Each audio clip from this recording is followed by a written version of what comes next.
This is IAT814 Visual Analytics. Lecture 4.3, Visualization Tasks. So once again in this lecture segment, we're focusing on visualization tasks. This time, the framework is presented in Chapter 3 of Tamara Munzner's book, Visualization, Analysis, and Design. And we're going to be focusing on the first major chunk of that chapter, where she speaks of actions and targets. So one of the things that Dr. Munzner talks about in Visualization, Analysis, and Design is in section 3.2, where she encourages the reader to think about tasks abstractly. And so I want to spend a bit of time talking about the role of abstraction in the work that we're going to do throughout the term. Her advice primarily is to not get stuck on domain-specific terms of the problem domain that you might be working with. If you are a visualization designer, or if you are a tool designer, or if you are an analyst yourself of that particular domain. One of the things that she strongly encourages is abstraction, because if you're dealing in abstract terms, you will find yourself being able to sidestep or overcome the language differences that may emerge between different domains of work. And so therefore, her suggestion is to use abstract terms to refer to the kinds of problems that you might be dealing with. And this is a standard approach in computer science and in engineering and mathematics particularly. The idea is to come up with, instead of a list of detailed problems, come up with an abstraction that represents the essence of what those problems are about and solve the problem in the abstract and hopefully work towards a solution that works towards and solves all of the detailed variations of the problem that you might confront. And that's a good approach. However, there's a little problem. One of the drawbacks of thinking about abstractions alone is that your users don't care about your abstractions. They might care to some degree, but they probably care more about their domain's abstractions than they do about the tool's abstractions that you might be interacting with. So one of the things that's required, particularly of CIAT people, is the need to speak the language of the user. I view that as absolutely vital, and the primary role that CIAT folks are going to play in any organization, being able to do something very important, and that is to translate between the abstract and concrete. And I say between here because it's bidirectional. You need to translate from the abstract to the concrete, and from the concrete towards the abstract. There is such a thing as being stuck in the concrete problems and not being able to see complex problems in terms of abstract representations of those problems, and therefore to be able to borrow those solutions of the abstract problems. That can be a drawback if you're trying to solve a new problem in a new domain. Similarly, it's not too productive to get stuck at the abstract level and be unable to transform the abstract problems into concrete solutions. That's a real drawback, and I discourage that. So as we move forward, think about how the abstract and the concrete elements of a problem domain fit together, and how the abstract solutions that we're going to speak of throughout the term can be transformed into the concrete situation that you may be facing from day to day. Particularly in the end of term project, that translation from abstract to concrete might be very important for what you're going to do in your project. So, because Dr. Munzner is focusing on presenting abstractions, she's taking a somewhat top-down, that is to say, from the abstract towards the more detailed, from the broad to the narrow. She's taking a top-down approach. And the idea here, as I've illustrated, is to start with a complex concept, such as, is there a relationship? And then break that complex thing into simpler parts. What variables should we relate? And then keep refining those simpler parts into even simpler parts until you can go no further. There is no further simpler thing. And here's just a detailed example. Keep refining until no further breakdown is possible. And an example of that is to correlate x and y, which are variables taken from the variables that are present in the relationship of the data you're asking questions about, and to have that relationship be illustrated, be visualized with a scatter plot. And this top-down approach is the approach that Munzner takes in Chapter 3. I just wanted to point that out and make it explicit so that you know what's going on. So, Munzner has this idea of actions that take place that are things you do to data and visualization, and these are verbs that you do to the nouns of the situation, which are the actual data that you're faced with. So in this diagram, which is taken from lecture 2.1, you see this chain of transformation, once again, from raw information into a data set that's been transformed by a data transformation into a visual form that has been undergone some form of visual mapping, and towards views that have been subject to view transformations. The actions that Munzner is focusing on are these things here: the data transformations, the visual mappings, the view transformations, and in fact the earlier phase, not quite shown in this diagram, where raw information is selected for processing by this whole pipeline. So the actions that we're going to speak of as we move forward here are really focused on this aspect, the actions that are going to happen on data. So here's figure 3.2, page 46 from Munzner's book, and we have these three categories of actions that she suggests. The first is analyze, in which there are two sub-actions, consume or produce, which we'll explain shortly. And then we have search, which is a more detailed suite of actions that depend on either consuming or producing and flow from the act of wanting to do these at higher level tasks. And then finally, at the lowest level is query. I haven't drawn these from top to bottom because of the aspect ratio of the slides here. But think of this analyze stuff at the top, the search stuff in the middle, and the query stuff at the bottom of an abstraction pyramid. And the analyze thing is the most abstract, and the query is the least abstract, or the most detailed, the most concrete. Okay, let's move forward. So first, let's focus on the consume subset of analyze. So analyzed, pointing at consume, pointing at discover. Discover is a process that we all think of when we're thinking about doing visual analytics. The purpose of doing discovery is to find new knowledge. The act of finding new knowledge, of course, is very important in visual analytics. It's one of the primary things that visual analytics researchers focus on, and that is you have a collection of data, and what you would like to do is to find out what is going on in that data and explore an existing question or come up with new questions or hypotheses. And to verify those hypotheses, to validate those hypotheses, and perhaps through examining the data, generate new hypotheses. And generally speaking, the tool designer, if you're in the role of a tool designer, doesn't know in advance what the user will need to see. And of course, what that means is that this high-level task of discover is something that, if you're building a tool to enable discovery, you need to have lots of facilities that enable the examination of data. This slide, of course, because it's at the top abstract level, doesn't speak to the details of what to do here. Next is present. Often it's assumed, particularly in some parts of the visual analytics world, that it's all about discovery. But something that's equally important for visual analytics is, as a process of analysis, what you need to be able to do is to take an analysis and present that analysis to someone else. So the text here says, present to someone else something the analyst already understands. Whereas the analysis thing on the previous slide was about discovering things, here is showing that discovery to someone else, or to someone else. And the job here is a little bit different. It's not just to think about things, but to communicate that thing, to persuade, to make an argument, to tell a story. And you often see the present part of visual analytics in the media. And so here is a snapshot of the United States and what's going on in this map. This is from a number of years ago. The blue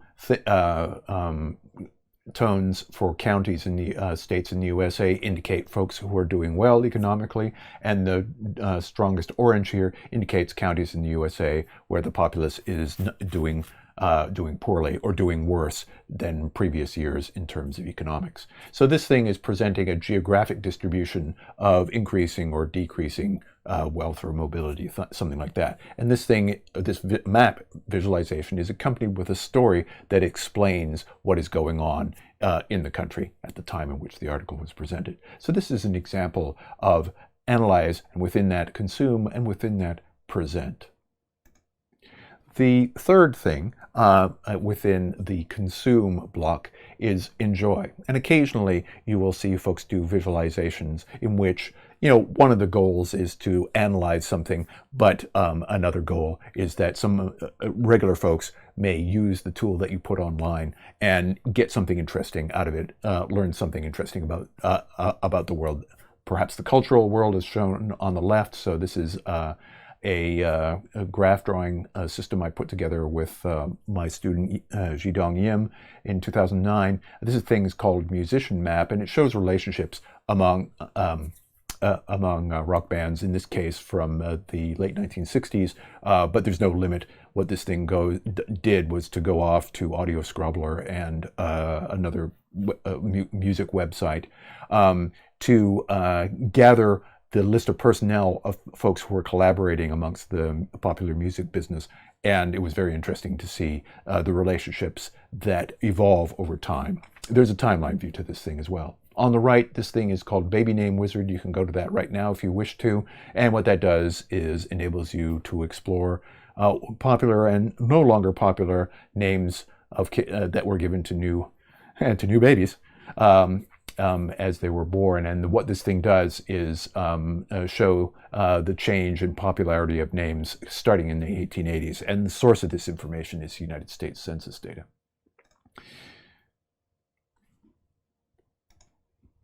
Okay, the next segment here under Analyze is in the list of Munzner's actions, aside from consume, is produce.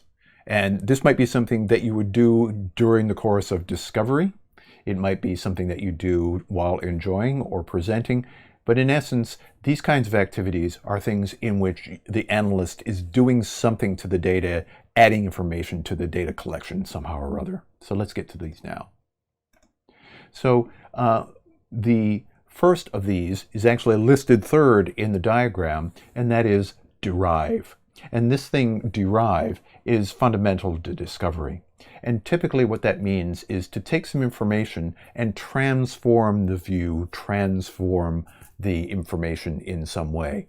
An example of that is to remap the data set with a new visual encoding, or another example of that is to derive new values and attributes by doing operations on the original data. And the example shown in the book is this one here. There's a graph of exports over time, say the foreign trade exports and imports of an individual country, and the blue line indicates imports. The units here is dollars, or probably millions or billions of dollars. And the derived data at the bottom is the trade balance, which is exports minus imports. And what's that simply doing is just taking each time, each month of data, subtracting imports from exports and graphing that derived amount, the sum of that subtraction. So the idea is to transform the data and derive new attributes and values by doing operations on the original data. And you often see that also in the act of aggregation, simplification or abstraction. That often comes up. You might have, for example, a whole bunch of business sectors in this data up above for imports and exports, and the simplification and abstraction is simply the sum of all exports and the sum of all imports. The other thing that can sometimes happen here in this abstract task is the importing of additional information to derive something new and understand more deeply what is going on in the data set you have. Next, we have record. And the reason why I'm putting this one second, even though it occurs in the middle of the diagram from 2 slides back, is that recording and the next thing that we're going to be showing, annotation, these are things that are a little bit new to the field of visual analytics. And what that really means is that people have been doing this for probably as long as they've been using visual analytics tools, but there has been a new trend over the last 10 years of recognizing this as being important to the task of visual analysis, which is why we're presenting it here. So in the record abstraction, typically one of the things that people want to do is they want to save views, take screenshots, and have visualizations themselves used as an artifact for later use somehow or other. So this thing is taken from the book. It is something called the worksheet history, which is present in Tableau. And what we're doing is just simply showing the steps that were taken in doing analysis. First, we added inventory, then we did a show me on that inventory, then we moved the market size columns around, and then we added the products to columns. And as you can see, as we did that, what happened is we got more details in the bar charts because the product detail created an individual bar for each product. The reason why this is important is that as you're doing analysis, you often are focusing on the question you have at the minute. And one of the drawbacks is because you have a limited amount of short-term memory, you may have forgot how it is you saw something interesting, 10 minutes ago, 20 minutes ago. And so this saving of views and screenshots is very important for managing that kind of information. Next is annotate, and this will be the last of the produce set. And annotate really means generating new information on the basis of the information that you've got. In the little diagram that I've shown up above from Munzner's book, we see a little tag saying tag. What that's doing is basically, it's just a visual manifestation of adding information to a visualization that says something more, adds information, what you're thinking about with respect to the data that you're looking at. Okay, and so annotation is typically at the addition of new data, new information about what you're thinking about the data as an analysis, and adding metadata. Maybe you've learned more about how data relates to each other if you've got a new data set that you don't understand well to start with. And adding metadata adds value to the data collection that you can then pass on to the next person doing analysis, or in the act of presenting that's something that the presenter will need. One of the things that can typically be useful here is that having annotation capabilities inside the Visual Analytics Toolkit can be very, very useful to be used later. This thing that's shown on the right is something called a dependency graph. This is the recording of the steps of analysis, and I worked on this project with John Dill and Rob Woodbury and a few grad students. And what this thing is doing here is showing the relationships, the steps that we took to do analysis of a data set that was part of a contest for an international conference on visual analytics. In any case, this annotation thing is vital for the analytic journey. It's and the new thing that has come along over the last 10 years is a recognition that creating a place within the visual analytics system is vital, because if you don't do it inside the tool, you're going to do it outside the tool in, say, a set of images, as in the previous slide, or in some text that you're recording elsewhere.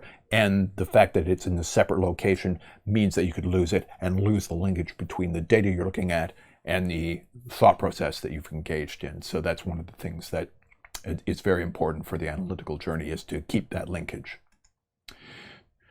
At the next level of abstraction, given those 6 abstract goals up top, one of the things you find yourself doing with data is you need to locate or get data. And so Munzner's second level of abstract operations is search. And here in this little table, she shows a 2x2 table in which you either know or don't know what the target is, and you know or don't know where it is located. And so in this little table, we have these 4 terms: lookup, locate, browse, and explore. And each of these is about the act of getting data into the visualization system, into the visual analytics system.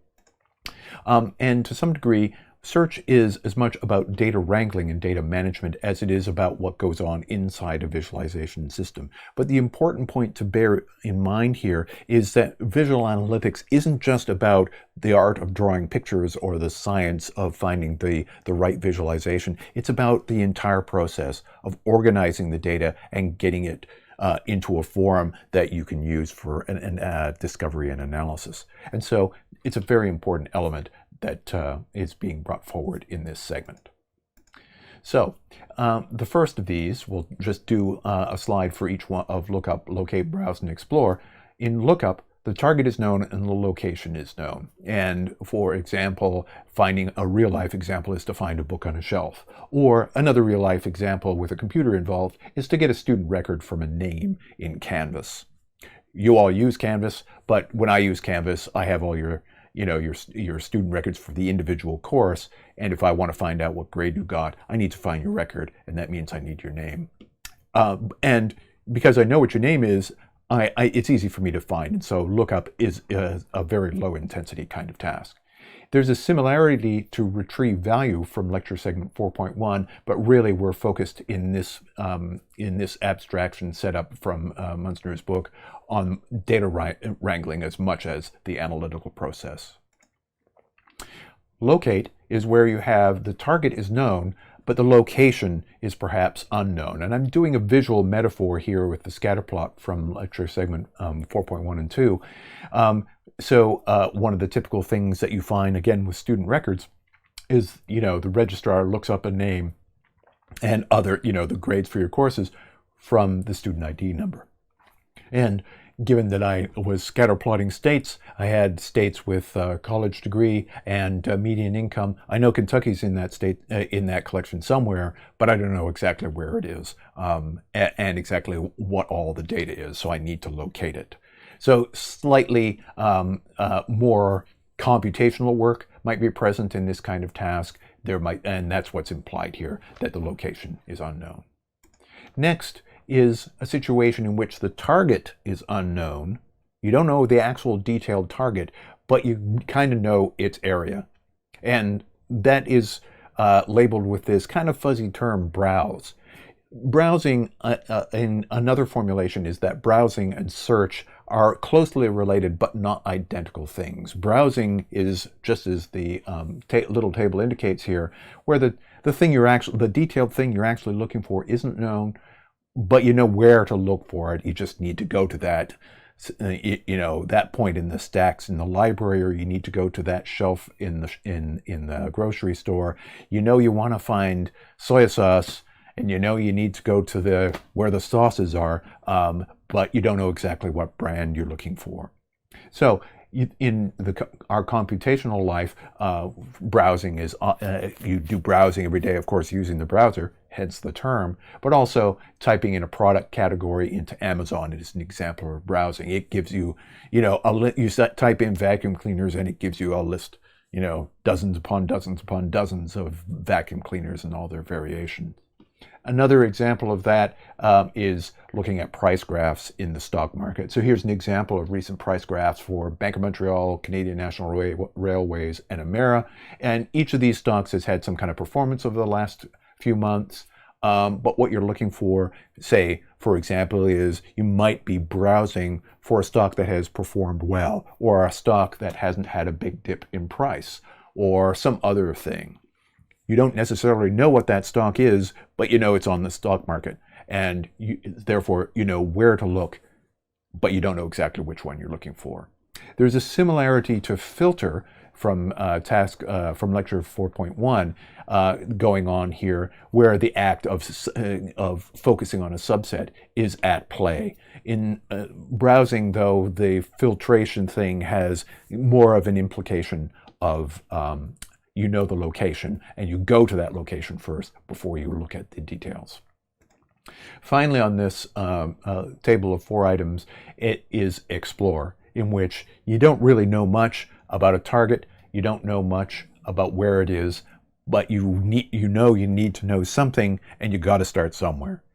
What almost all of us do these days is to use Google, or your favorite search engine if it's not Google. Google a general topic and then go through the frustrating process of recognizing that the topic name you typed in isn't getting you what you want, and then you refine your terms, and eventually you get to the point of understanding a little bit about the domain you're working with. So recently I've been in the market for a new PC, and I used to have a vendor that I used to go to, NCIX. They went out of business, and so I need to find somebody new. And I know I don't want to use Dell, because if you buy a Dell, you can't do anything with it once you've bought it.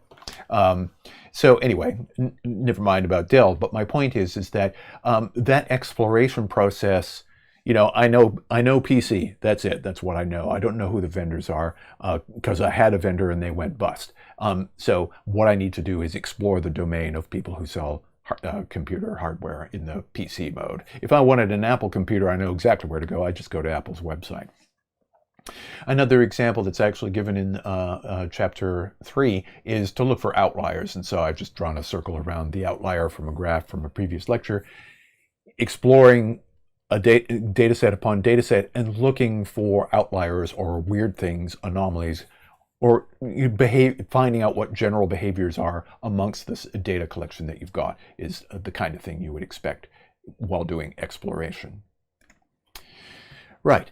So now that we've kind of talked about search and known and unknown targets and locations, a more detailed version of this stuff is query. And it's in this part of Munzner's actions categories where we get closest to the kinds of task descriptions that we spoke about in in lecture segments 4.1 and 4.2. So the query means once we have found the things of interest, we carry out queries on them and about them. So there's less of in query, there's less of a flavor of data wrangling, and we do have a data set that we know what's going on, and we need to focus on the details of what's going on in that data set. And so often it is defined, the act of doing querying is defined by the scope of the prior work or the higher level, more abstract work that has been depicted in the previous slides. So in this map of Canada on the right, this was the results of the 2011 federal election. And if we want to do query to identify and want to identify a single target, here's the entire map with all the federal ridings, and we want to get a sense of what the how the election turned out for an individual riding, and that is an example of the identify action. If you have multiple targets, often what you do is you want to do things like comparing between each of the targets that you may gather up. And finally, if you have all the targets, so to speak, of give me all the data within this data wrangle collection, then you often want to do summarization, and we'll speak to more of that stuff in detail.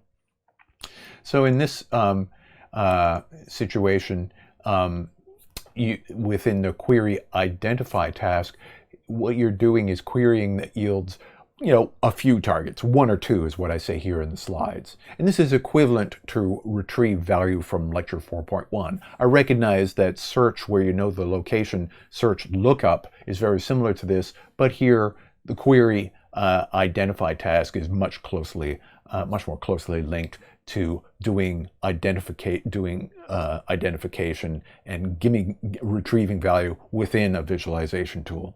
Remember that sections 4.1 and lecture segments 4.1 and 4.2 focused on tasks done within a visualization tool, and query identify has a similar context. So in this case, we are showing another stock market graph. The data has been wrangled, and now you want to analyze a data case. And this is some stock, I can't remember which. And what I've done is hover my mouse on the timeline, 1 in the afternoon, and got a price that was the stock was sold at that time, and the close was $54.57.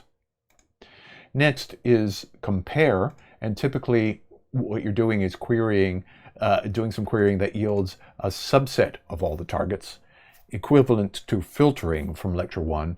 And this example that I'm showing here is you've identified bank stocks out of the stock market collection, and now you want to compare their performance. So here we have BMO, which was in a few slides ago, and CIBC, and you want to compare their price performance over the preceding 3 months. And so this is BMO's prior 3 months, and this is CIBC's prior 3 months, and you might be interested in the active comparison. They're overall similar shape, but there's a big, sort of abrupt increase in price for BMO.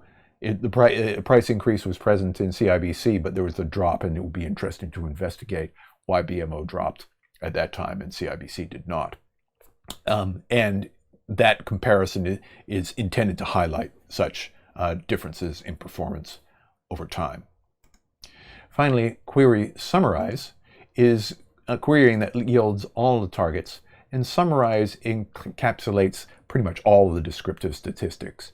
And these are similar to the tasks that we talked about in lectures 4.2. So, for example, compute derived value, determining range, finding extremum, characterize distribution. Each of these things are acting in a way to summarize what's going on in the data collection. And according to Munzner's taxonomy that we have here, this summarization activity is intended to bring together all those types of activities whose job it is to summarize all the data that you've got. Okay, so that has been the list of of actions that you could do, starting with the most abstract, things like discover and present, working towards the most detailed, things like querying, summarizing, and so on and so forth. Targets is really about the data and the visualizations that you might do on the data. And to replay our diagram from lecture 2.1, this is where the domain of targets lives. And if you recall, the purpose of this diagram is to show the pipeline of information from raw information that is being gathered from a data wrangling exercise to a data which is transformed to a data set, which has been visually mapped to a visual form, which has been transformed into views. Each of these boxes is about data. And the dotted line around these things is meant to indicate what Munzner is referring to as targets. So targets, she points out, are the nouns of the data activity that you're intending to do. And I'm just going to briefly recap this stuff, mainly because we've spoken at length of these types of activities, and we'll speak about more of this stuff as we move forward in the term. So one of the things that you are interested in is, if you're talking about all of the data together, you're interested in trends, in behaviors that might be exhibited by the data collection, also outliers that we have spoken about a few times, as well as features in the data. Let's say a feature in the stock market data that we showed is significant price increases or decreases during a short period of time, or perhaps price increases or decreases possibly indicating some improvement or worsening of the company's performance over time, and you're interested in that in order to maintain the value of your investment and hopefully make some money.